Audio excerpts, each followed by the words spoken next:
Greetings and welcome back to the Inem Technologies YouTube channel. In our last session, Java Basics Lesson 1, we explored the fundamentals, including the definition of a class, understanding methods, variables, access specifiers, and how to instantiate objects. In today's tutorial, we are going to delve into how to invoke methods across classes and examine the various categories of variables in Java. During our previous demonstration, we developed a new Java class named car and introduced a method within it called driveCar. Following the creation of the driveCar method, we instantiated the car class and utilized the created object instance to access the driveCar method. In today's session, I will be creating a new class called newCar. I aim to demonstrate how to access the methods originally created in the car class from within this new newCar class.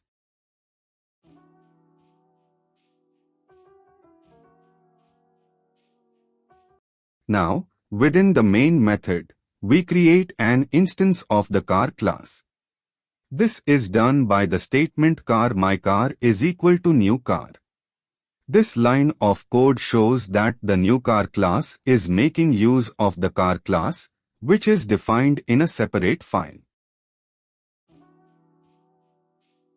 Following the creation of the car class instance, the method driveCar is invoked on the myCar object using the command mycar.driveCar. This indicates that the driveCar method belongs to the car class and is now being accessed and executed through an instance of the newCar class.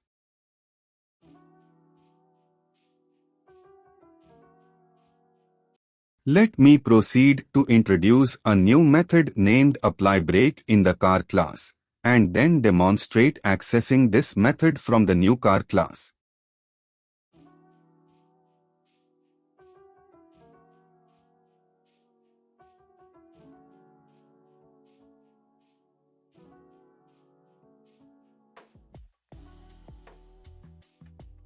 Be mindful of the access specifier used for this method. Specifically, it is declared as private. If the method is declared as private, its scope is limited to the car class itself and it cannot be accessed from within the newCar class.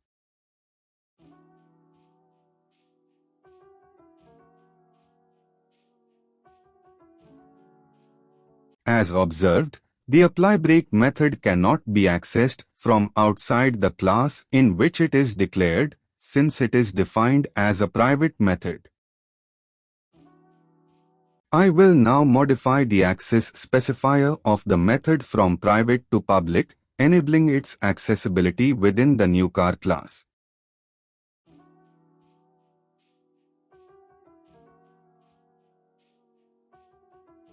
Having altered the access specifier to public, I can now access the applyBreak method in the newCar class too. This highlights the significance of choosing the right access specifiers in Java. Let's observe the effects of changing the applyBreak method in the car class to private. Once the access specifier is set to private, this method can be accessed within the car class but becomes inaccessible in the newCar class. This should effectively illustrate the crucial role of access specifiers.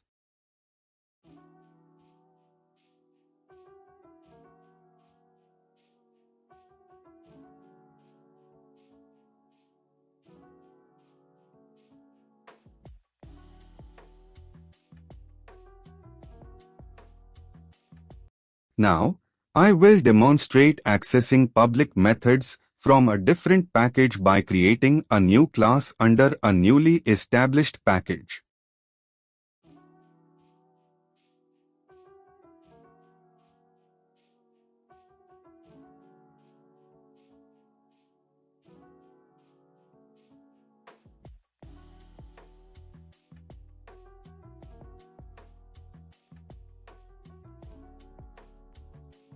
Having established a new package and a class named myVehicle, I will now proceed to develop methods like startCar and accelerate.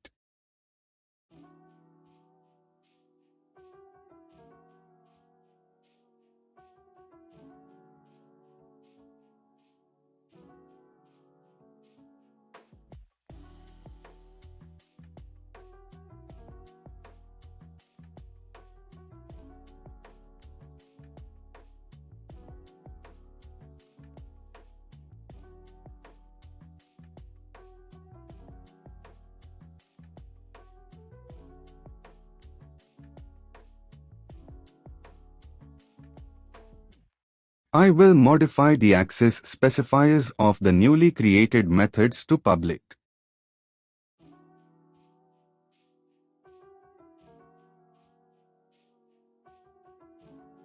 I will now proceed to instantiate an object of the MyVehicle class in order to access the methods I've implemented.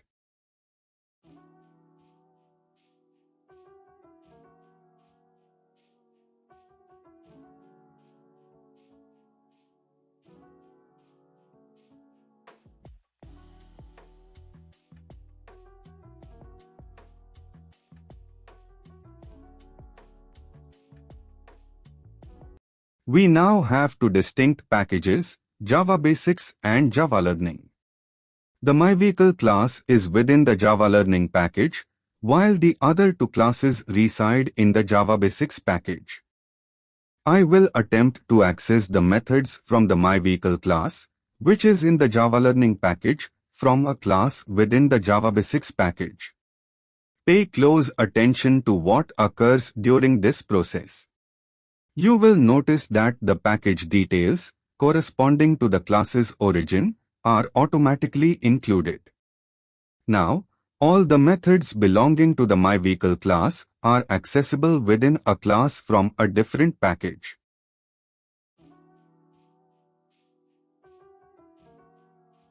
I hope this has provided you with a clear understanding of the role played by access specifiers like private and public, as well as how to access methods of a class both within its own package and from outside the package. Let's move forward to explore the various types of variables in Java, including local variables, instance variables, static variables, and constants. Local variables in Java are a fundamental concept that every programmer should understand. These are variables that are declared within the body of a method, a constructor, or any block of code like loops or conditional statements. The key characteristic of local variables is their limited scope. They are only accessible within the block where they're declared. This means that once the block of execution is exited, the local variable is no longer accessible and its memory is freed. One of the most important aspects of local variables is that they do not receive a default value from Java. This makes it mandatory for the programmer to initialize these variables before they are used. If you try to use a local variable without initializing it, the Java compiler will flag it as an error. Another interesting point about local variables is their non-static nature. They are created when the block in which they are declared is executed, and they cease to exist once the block execution is complete. This transient nature makes local variables ideal for temporary storage and control of the flow within methods. In summary, local variables are essential for controlling the flow of execution and temporary data storage within a method. Their scope is confined to the block they are declared in, they must be initialized before use, and they are not stored in memory once the block execution is completed. Today, we are diving into the world of local variables in Java with a practical example. Let's look at a simple Java program named local variable. Example contains a method called showAge. The showAge method demonstrates a classic example of a local variable. Inside this method, we declare an integer variable age and initialize it to 25. Remember, initialization is crucial for local variables. Java requires that they be assigned a value before we use them. After initializing, we modify age by incrementing it, highlighting that local variables can be altered within the block they're defined. When we run the program, the method prints out the age as 26, reflecting the change we made. This output gives us real-time insight into how local variables operate within the confines of a method. Notice what happens outside the showAge method in the main method. If we attempt to print the age variable directly in main, the program will not compile. This is because age is local to the showAge method. Once we exit showAge, age goes out of scope, and it's as if it never existed for any other part of the program. This example encapsulates the essence of local variables. They are temporary, confined to their respective blocks, and they must be initialized before they are used. They are the epitome of here today, gone tomorrow in the realm of Java variables. Let's explore the key characteristics of instance variables in Java. First and foremost, instance variables are declared within a class, but crucially, they are positioned outside of any methods or constructors. This strategic placement makes them a core part of a class's structure, integral to an object's state and behavior. One of the most significant aspects of instance variables is their direct tie to the life cycle of an object. When an object of the class is created, these variables spring into existence, and they cease to exist when the object is destroyed. This link ensures that the variables are available as long as their corresponding object is alive and in scope. Another important feature of instance variables is their initialization behavior. If you don't explicitly set a value for an instance variable, Java automatically initializes it with a default value. This means numeric types default to 0, booleans to false, and object references to null. Lastly, the accessibility of instance variables is flexible.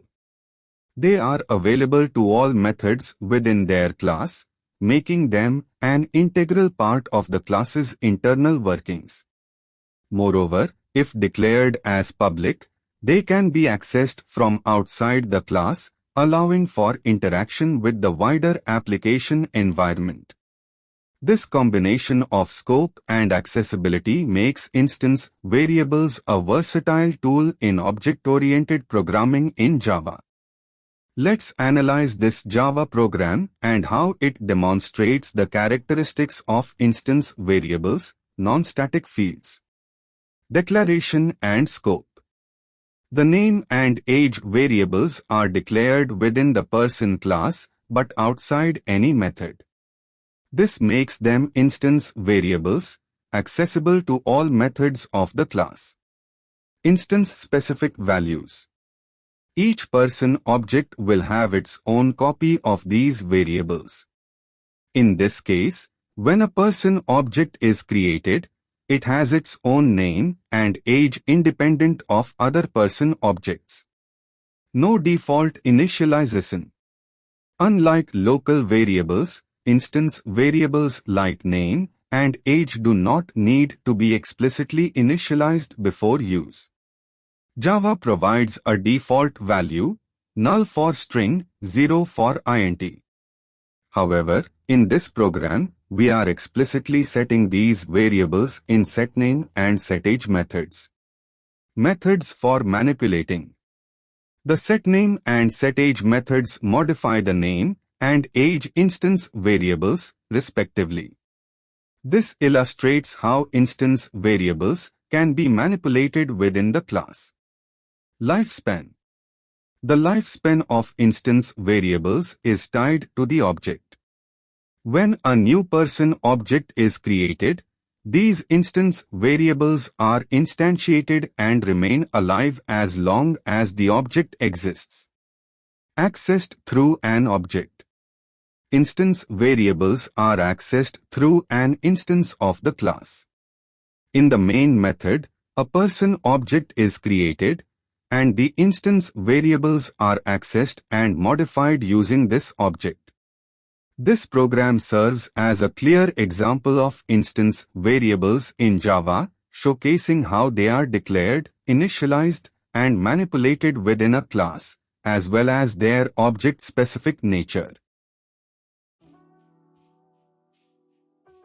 Here is a demonstration of class-level variables in Java, presented through our example class. This program is a perfect illustration of how Java initializes and manages class-level or instance variables. In example class, we declare 4 private instance variables. Number, amount, is valid, and name. These variables showcase different data types in Java. Notice how we haven't assigned any initial values to these variables. This leads us to an important feature in Java, the automatic initialization of instance variables. Number, an integer, is automatically set to 0. Amount, a double, to 0.0. Is valid, a boolean, to false. And name, a string, to null. Moving to the main method, we create an object named example of example class. This is where the power of instance variables comes into play. Despite not explicitly initializing them, we can access their default values. This behavior is demonstrated as we print out the default values of each variable. What this program elegantly demonstrates is the convenience and safety provided by Java's automatic initialization of instance variables. It ensures that these variables always have a defined state, thereby preventing potential errors related to uninitialized variables. This feature is particularly useful in large-scale applications, where manual initialization of every variable can be cumbersome and error-prone. Now, let us focus on static variables in Java, often referred to as class variables. Let's unpack their defining features. Firstly, static variables are declared within a class using the static keyword. This key distinction marks them as belonging not to individual objects but to the class itself. It's like having a communal resource in a community, available to everyone, irrespective of individual ownership. One of the most striking characteristics of static variables is their longevity. They come to life the moment the class they belong to is loaded into memory, and they stay alive as long as the program runs. This enduring nature sets them apart from instance variables, which have lifespans tied to their respective objects. Another notable aspect of static variables is how Java handles their initialization. If you don't explicitly assign them a value, Java steps in and sets a default one.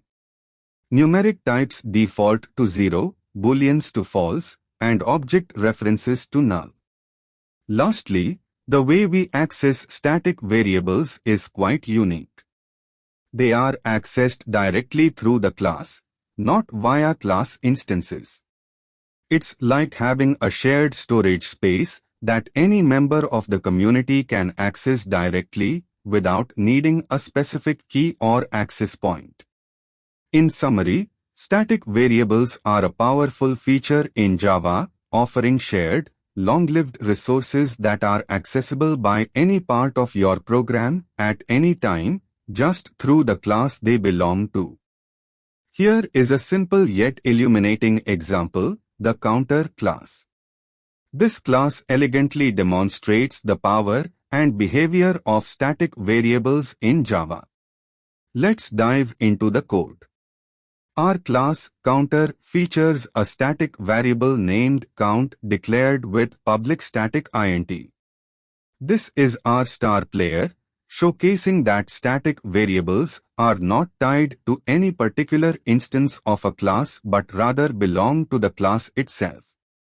As we move forward, observe the increment method. This method modifies the static count variable, incrementing its value. The beauty of a static variable unfolds here. Regardless of which object calls this method, the change is reflected across all instances of the class. It's a shared resource, common to all. Now, let's bring in some action. We create two objects, counter1 and counter2 from our counter class. Each object calls the increment method once. But here's the twist, even though we are using two different objects to modify count, its value is shared and accumulates across all instances. This is the essence of a static variable, a single piece of data shared across every instance of the class.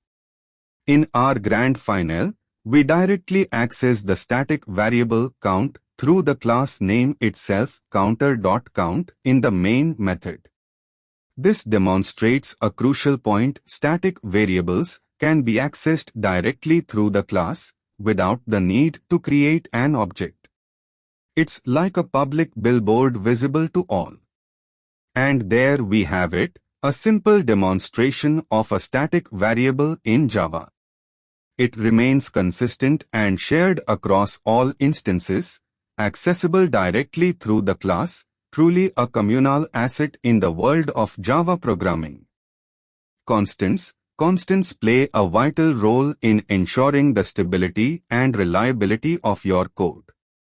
Let's begin by understanding what makes a constant in Java. Constants are declared using the final keyword. This keyword is a pledge of immutability. Once a constant is set, its value is etched in stone for the lifetime of the program. One of the versatile aspects of constants is their flexibility in scope. They can be declared at various levels. They can be local to a method, belong to an instance of a class, or be part of the class itself as class-level constants. This flexibility allows for a wide range of applications, from securing a method-specific constant value to defining immutable data accessible across the entire application. Once a constant is initialized, its value becomes unchangeable. This immutability is a powerful feature. It prevents accidental modification, which can be crucial for maintaining the integrity of important values that your program relies on, such as configuration parameters or fixed numerical values. Constants are often employed to represent immutable global values. These could be static configuration values that are shared across the application, like mathematical constants or standard error codes. Their immutable nature ensures consistency and predictability in your code's behavior, making your programs more robust and maintainable. In summary, constants in Java, marked with the final keyword, are a cornerstone for writing reliable and error-resistant code. They provide a safeguard against the unintended modification of crucial data, ensuring that key values remain consistent throughout the execution of your program. Here is a perfect illustration of how constants work in Java at different levels: class level, instance level, and within a method. First, let's look at our class-level constant pi. Declared with public static final double, this constant holds the universal value of pi, 3.14159. It's a classic example of a constant that remains unchanged and is accessible throughout the application, directly via the class name. In our showPyValue method, we demonstrate how to access and display the value of pi. Moving on, we have an instance level constant, max login attempts, set to 3. This constant is tied to each instance of our constants example class and represents the maximum number of allowed login attempts. It demonstrates how constants can also be used at an object level, maintaining their immutability. Within our check max attempts method, we define a local constant allowed attempts which takes its value from max login attempts. This local constant shows us how constants can be used within the scope of a method to maintain fixed values during method execution. Finally, in our main method, we create an instance of constants example and call our two methods showPyValue and checkMaxAttempts to display the values of our constants. These calls highlight how constants, regardless of their level, maintain a fixed value throughout the program's lifecycle. This program is a fantastic example of the power and utility of constants in Java. It shows how constants can be employed at different levels for different purposes, all while ensuring that their values remain unchanged and reliable throughout the execution of the program.